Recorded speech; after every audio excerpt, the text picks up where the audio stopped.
Bonsoir et bienvenue à nos live broadcasts pour ce lundi soir. Nous restons toujours dans le livre d'Éphésiens, mais moi, tant qu'aujourd'hui, nous sommes capables de bouger un petit peu plus vite qu'avant.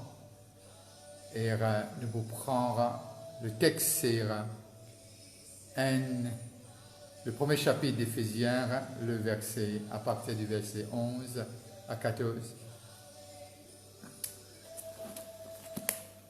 En lui, nous sommes aussi devenus héritiers, ayant été prédestinés, suivant la résolution de celui qui opère toutes choses d'après le bon conseil de sa volonté, afin que nous servions à la louange de sa gloire, nous qui d'avance avons espéré en Christ, en lui vous aussi. Il commence par dire nous et maintenant il dit en lui vous aussi, qui veut dire les causes de deux groupes de personnes. En lui vous aussi, après avoir entendu la parole de la vérité, l'évangile de votre salut, en lui vous avez cru et vous avez été scellés du Saint-Esprit qui avait été promis. Je trouve cela arrivé dans les Actes des Apôtres, lequel est un gage de notre héritage, qui veut dire on a mis un dépôt. Il y a un dépôt déjà mis sur l'héritage de Dieu.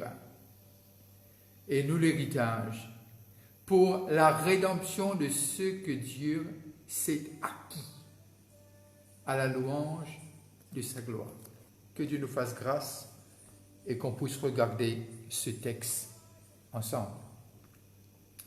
Il me semble que Paul les répète plusieurs fois dans le livre d'Éphésiens, comme si c'était un homme qui révélation et de paix, cette révélation que Dieu lui donne, comme si c'était un homme, pourtant c'est un homme intelligent, c'est un homme vraiment bien avec l'écriture, mais comme s'il y a quelque chose qui a envie de mettre l'emphase sur.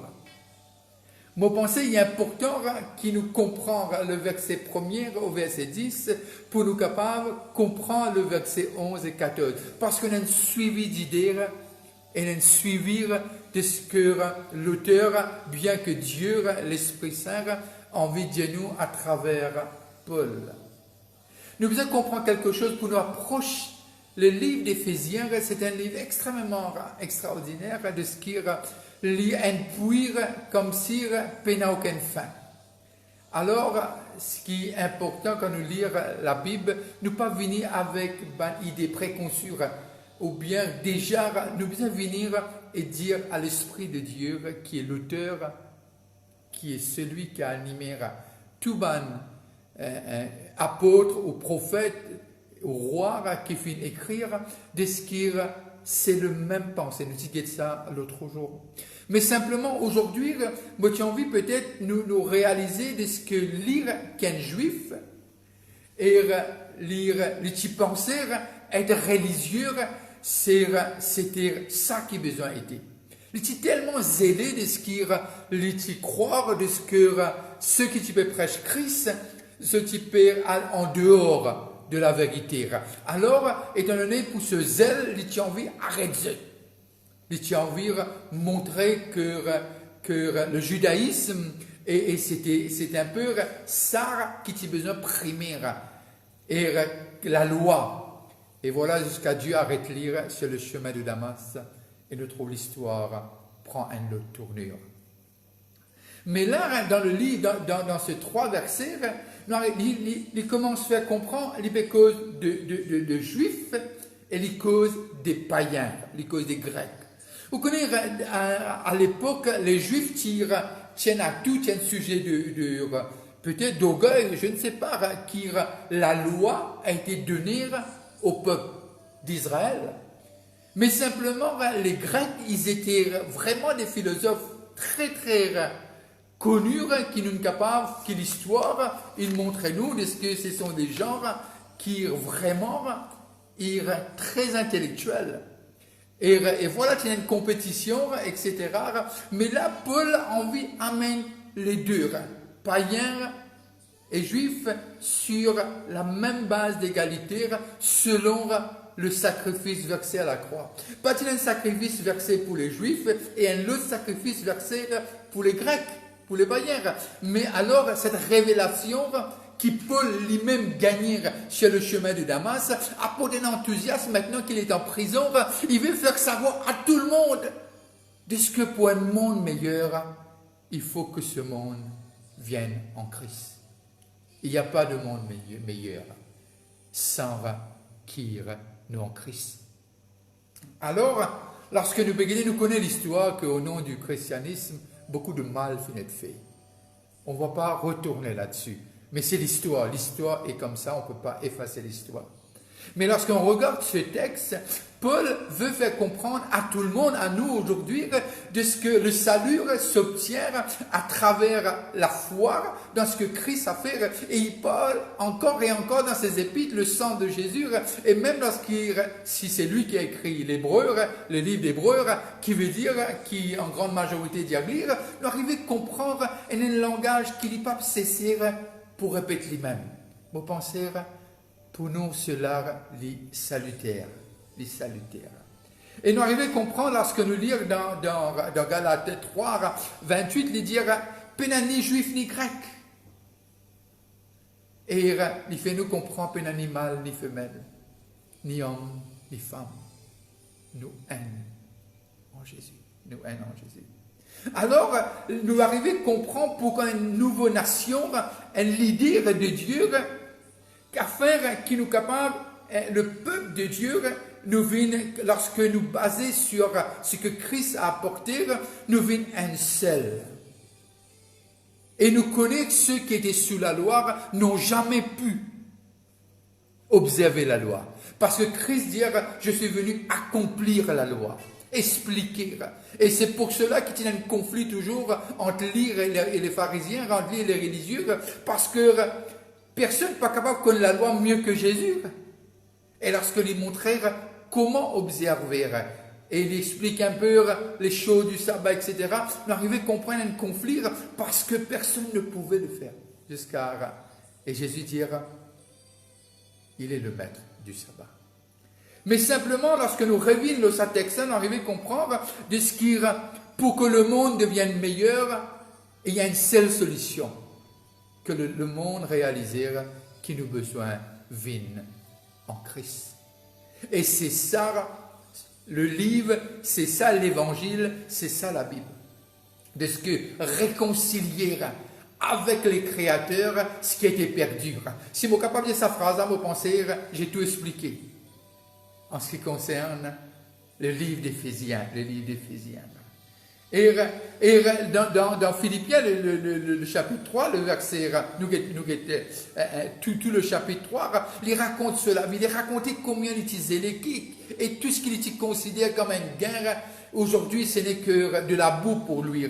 Il raconte un peu sur la vie, juste pour nous aussi comprendre de ce qu'il veut dire là, c'est selon le bon plaisir de Dieu et pour la gloire de Dieu. Et nous allons comprendre la chrétienté, les besoins basés sur une seule personne, Christ et Christ seul. Il n'y a pas d'espérance d'unité en dehors de la chrétienté. Je le redis, il n'y a pas d'espérance d'unité à part la chrétienté. Bon, pas cause une chrétienté qui simplement le dimanche.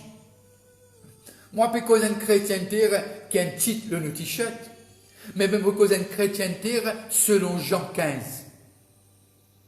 L'évangile de Jean, le chapitre 15. Et parce que nous arrivons à comprendre, si je explique en 5 choses, 5 points de ce quelques versets. Premièrement, il montre-nous de ce qu'il n'y a pas d'espérance en dehors de Christ. Et jamais qu'on a l'unité de la terre en entier, sans qu'il nous unisse en Christ. C'est pour cela qu'il y a toujours des conflits. Et il pourrait y a toujours des conflits. Mais seulement ceux qui sont en Christ, ils sont rassurés. Ils ont ce sort de garantir que leur éternité est protégée par Dieu. Deuxième point, on arrive à comprendre de ce qui est chrétienté, nous capables appelle-nous chrétiens aussi longtemps nous reste dans les paumes de ses mains, nous reste en Jésus. Et troisièmement, pour nous capables de jouir de la bénédiction que ce livre causait, Éphésiens, nous besoin capables de faire Jésus nous demeure. Faire Jésus, comment nous dire, nous abiding place. Et nous reste connectés en tout temps. Nous fait vivre l'endroit que là nous reposer. Et puis, nous arrivons à comprendre quatrièmement, il y a un sceau sur nous qui garantit nous le futur. Et c'est l'Esprit Saint. Et c'est par lequel nous appelle Abba Père. Et cinquièmement, il faire tout ça pour sa gloire. Alors, quel nous rôle à jouer dans la chrétienté que ce texte peut causer? Premièrement, les causes juifs et grecs vivent ensemble, qui veut dire nous que juifs et nous aujourd'hui vivons ensemble sous la base d'un seul sacrifice versé. Et qui nous rôle à jouer? Déjà, nous connaissons que celui qui a commencé en nous une bonne œuvre, il va le terminer. Il va le terminer. C'est promis, c'est dit. Il va le terminer parce que Dieu, non seulement il nous a sauvés, il marche avec nous jusqu'à la fin, mais nos rôles saisissent, demeurent en lui. C'est un peu comme l'argile nous reste dans la main du potier. Vous connaissez parfois, même dans la main du potier, moi j'arrivais à réaliser lorsque je regardais un peu un documentaire, pas tout le temps que d'un seul cours, le potier il réussit avec l'objet qu'il a envie de faire. Mais très souvent de fois, le potier les reprend l'argile et les remet sur sa tour là. Alors, vous connaissez, le moment où nous vîmes chrétiens ne veut pas dire que nous vîmes parfaits. Non. Le moment où nous vîmes chrétiens, nous vîmes enfants de Dieu pour sa gloire, selon la prédestination. On a été prédestinés par lui. Alors que si aujourd'hui vous trouvez jouir de la chrétienté, pas trop taper l'estomac comme si vous ne faites quelque chose d'extraordinaire, mais plutôt qu'abos nous aimons et lève-nous la main. Des seigneurs, de regard favorable et tourne vers moi, afin de capable comme toi. Parfois, quand nous vîmes chrétiens, nous oublions quand nous y étions. Mais mon pensée, c'est pour cela que Paul, dans Éphésiens, les raconte ce passé, pour montrer l'importance de ce présent et ce futur. Et là, il dit nous quelque chose, il terminait, il disait, en lui, vous aussi. Maintenant, les causes de nous, après avoir entendu la parole de la vérité, l'évangile de votre salut, qui veut dire le salut de l'homme, il trouve dans l'évangile de Jésus-Christ. Parce que la parole est esprit et vie, selon Jean, le chapitre 6. Et nous arrivons à comprendre de ce qui est aujourd'hui, cette chrétienté qui en vit, c'est pas une chrétienté qui nous chante quelques chants dimanche, et puis nous disons tout bonjour, et puis nous allons, non. Une chrétienté qui fait nous reste et demeure en lui. Et c'est ça que Dieu nous rôle à jouer. Nous rôle à jouer. Aujourd'hui, lorsque nous guettons cela, nous arrivons à comprendre, c'est ça qui est important lorsque dans le premier livre de Corinthiens, le chapitre 12, le verset 14 à 27, il y a nous pour comprendre, c'est toujours Paul qui écrit à l'église de Corinthe, il fait nous comprendre un seul corps. Plusieurs fonctions, plusieurs membres. Mais c'est selon sa volonté. C'est selon sa volonté. C'est pas l'homme qui positionne nous, qui rôle maintenant à jouer, mais c'est Dieu lui-même. Alors, notre prédestination, ça n'a rien à faire avec l'homme. Je vais vous relire le texte.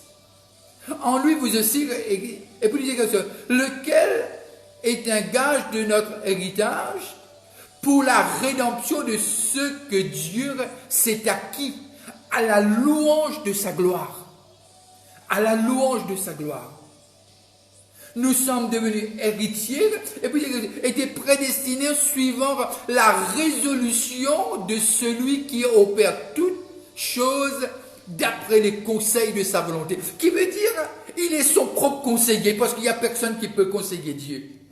Alors si tu te vois chrétien, si tu te vois sauvé aujourd'hui, ça n'a rien à faire avec tes prières, ça n'a rien à faire avec les bonnes œuvres de tes parents, de tes grands-parents, ça a tout à fait à faire avec la prédestination. Dieu t'a choisi avant même que tes parents se rencontrent. Combien important. Et lorsque je lis ce livre, je vois toutes ces répétitions, je dis, qu'est-ce qui arrive à Paul? Au contraire, Paul est tellement heureux de ce qu'il a eu cette révélation et il veut le partager à vous et à moi pour nous faire comprendre, on n'est pas n'importe qui. Non seulement cela, choisir, c'est pas selon les conseils des anciens, mais choisir selon le Père, le Fils et le Saint-Esprit.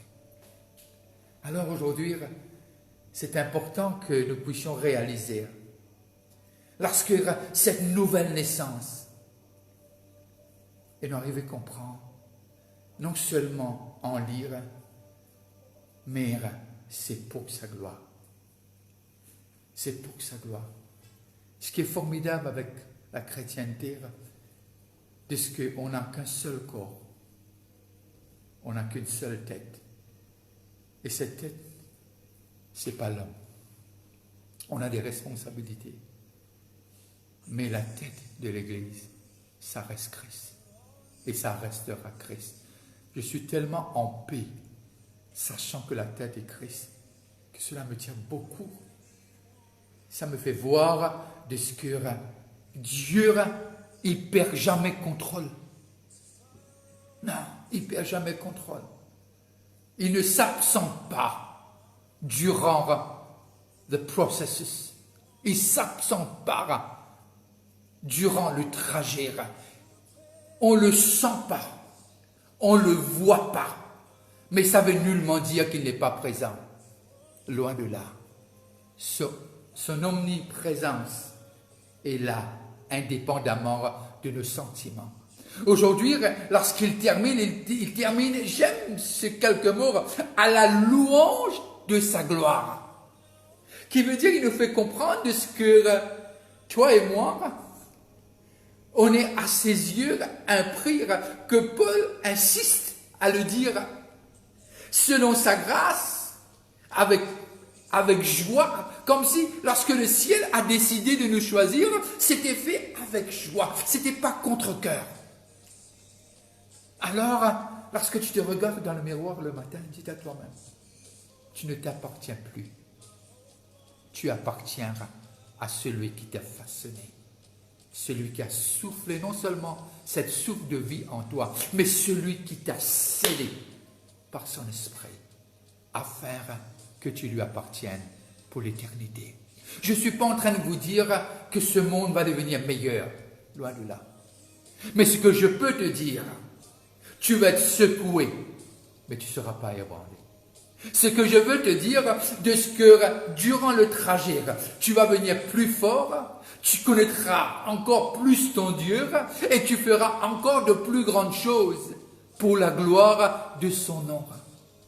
Et ce 4 versets, quelque part, les versets qui précèdent, les 10 versets, nous emmènent à voir que tout ce qu'il fait, il le fait pour sa gloire, pas la gloire d'un homme. Pas la gloire d'un homme. Alors, il nous place, il nous positionne pour que vraiment, on puisse savoir, indépendamment, les situations qu'on est en train de vivre, indépendamment, on puisse savoir que ce n'est pas un homme qui nous a appelés, ce n'est pas un homme qui nous a choisis, ce n'est pas un homme à qui on doit être redevable, premièrement, c'est à Dieu. C'est à Dieu. Et cette prédestination me fait encore comme un enfant qui dit, oh, voilà, je suis unique, il n'y a pas deux comme moi. Il m'a créé d'une façon unique pour faire des choses différemment. Je ne suis pas plus important que l'autre, non, on est tous dans le corps, mais chacun a ses responsabilités et en le faisant, on le fait que pour sa gloire, pas pour avoir un nom ou une réputation ici-bas, mais à faire lorsqu'on va devant sa face, on puisse entendre cette parole. Bon et fidèle, c'est un peu ça. C'est un peu ça de ce que non seulement on sait qui on est, mais on vit selon. Et je suis sûr que Dieu, il va terminer. Mais parfois tu te dis, tu n'es pas digne d'être chrétien. Je pense que c'est un sentiment que tout le monde porte. Ce que tu penses être digne, c'est pas ça. Ce que lui, il pense de toi. Non seulement il t'a racheté, il va continuer le travail. Il va te présenter devant le Père sans défaut et sans tâche. Alors, ne commence pas à passer des commentaires sur un travail qui n'a pas été fini. Non. Reste dans la main du potier. Que Dieu vous bénisse. Que la lumière de sa face brille sur vous, sachant que tout ce qu'il fait, il le fait pour sa gloire. Bonne fin de soirée, on se voit demain à 8h. Et d'ici et là, que Dieu bénisse notre pays. Que ceux qui sont malades, que celui qui est mort, en même temps qu'il est mort, pour nos péchés, il est aussi mort pour nos maladies. Et que ces gens-là soient touchés par la puissance qu'ils trouvent dans le nom et dans le sang de Jésus et qu'ils soient guéris. À demain et que Dieu vous bénisse. Au revoir.